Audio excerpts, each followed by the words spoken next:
Today we're going to be replacing the front motor on an Apollo Go. The tools you'll need to complete this repair are a pair of flush cutters, an adjustable wrench, a 3mm Allen key, and a hot glue gun. So the first thing we're going to do is obviously turn the scooter upside down on our workspace in order to access this control panel here. Using a 3mm Allen key, I'm just going to remove the 4 screws, keeping this in place.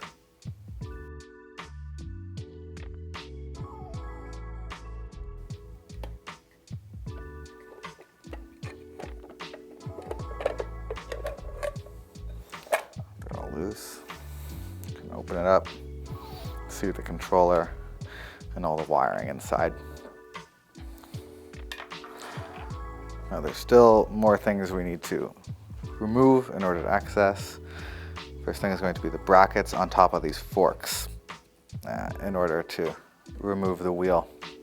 So the first thing is we're going to remove these rubber covers that are protecting and hiding the screws. I'm using the smallest Allen key I have. I believe this is a 1.5mm, just to get in and pry these out. There should be 3 on either side of these forks.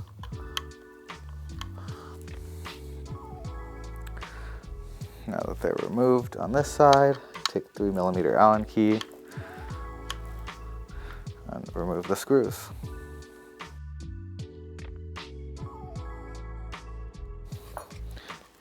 Now that I've removed those 3 screws, I should be able to just pull this bracket fully off, feeling the metal fork and the wheel nut. Now I need to do the same thing on the other side.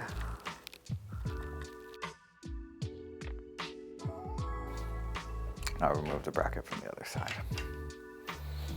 So now I can see the motor cable, its entry into the cavity, the wheel nut securing it to the fork. I have nice access to everything I need to access in order to change this motor. So the next thing that I'm going to do is find the motor cable inside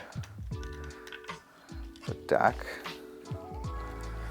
It will be the cable with these 3 colored phase wires attached to it, as well as this bigger connector.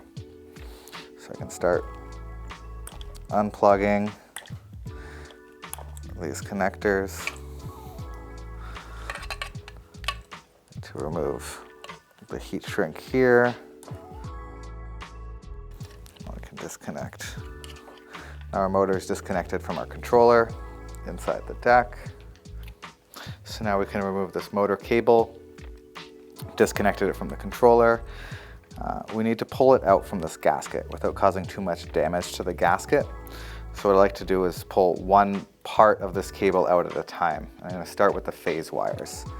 So I can see this green phase wire here. I'm going to push it from the inside, pull it from out here. Just like that. Next I'm going to do the yellow one. Now the blue one. Next, the white multi-connector. There we go. We did a little bit of damage to the gasket. That's normal. We're going to reseal that up at the end. Our last step to remove the motor completely, we're just going to take an adjustable wrench and start loosening these wheel nuts. Once they're loose, you should be able to pop up the lock washer that's underneath. Doesn't need to come completely off, just needs to be loose. I'm going to do the same thing on this side. Once it's loose, I can simply just lift the motor up. We've completely freed it, and we're ready to install our new motor. Before I'm going to reinstall the motor back into its forks, I'm first going to put the motor cable in. This is probably the most troublesome part of this repair. The connectors don't like to go through this gasket. So what we do is we simply push it out, and we're going to make small cut just along the top so we can split. We can get everything inside.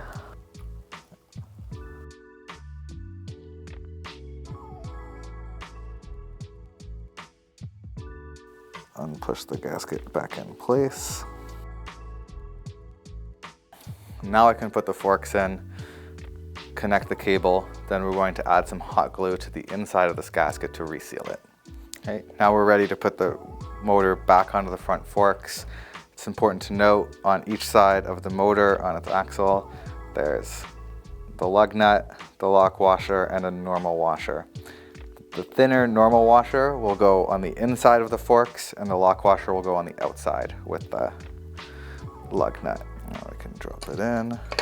We also want to be sure our motor cable is on the same side as the gasket for inserting it into the deck. Want to make sure our lock nuts are facing towards the slot on the forks so they can do their job properly.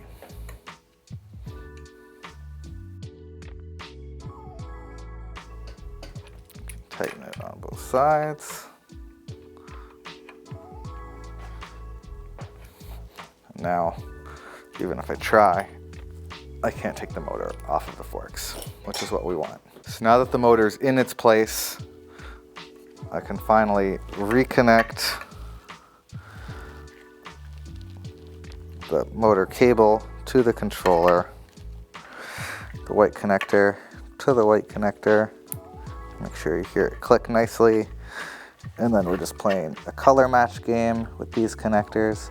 There's also a little bump on one side and the slot on the other to make sure they stay when they are closed. The blue, green, and yellow. And that is it. Now we're going to push the motor cable in. Not completely, we want some slack so that the wheel can still turn and we can still operate the scooter properly. The next step, we're going to take a hot glue gun and apply some hot glue to the inside of the gasket here because we broke the seal earlier. So the first thing I'm going to do is try and move all the cables I can out of the way just to give myself better access. I'm going to take my glue gun. This is going to be probably almost impossible to see on the video because of the tight space. I'm just going to give it 5 minutes to dry before I continue. It won't have dried completely, but it'll dry enough for us to proceed with the repair.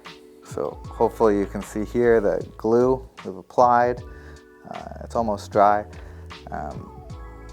We're applying it to the inside because we want the outside to stay beautiful and pretty. And the inside, we have to do it to maintain the water resistance of the scooter. This obviously being where a lot of electronics happen. We want to maintain the water resistance of this cavity as much as possible. So now we can put the cover over this spot again, the 3mm Allen key.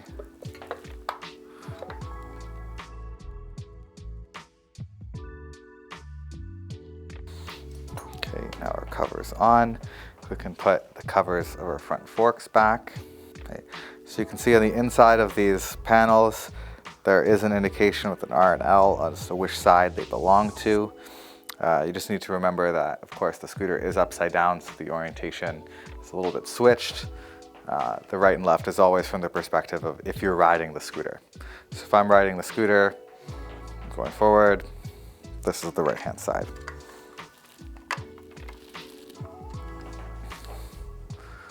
Put it on, again, with the 3mm Allen key.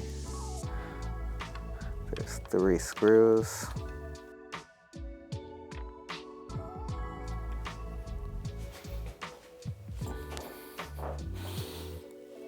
Next, putting the rubber covers on the holes. Making sure they're all nice and flush. I'm going to do the same thing to the other side. It's good to know the reason there's a left and right side for this is because the left side has a notch for the motor cable. So when it goes on, the motor cable is going to come out of there. Put it on again with 3mm Allen key. There's 3 screws. And there we go, we've just replaced the front motor on an Apollo Go. So remember, we've just replaced a motor on the scooter. That means we need to do a motor detection. If you don't know how to do that, there is a video available on our channel as well.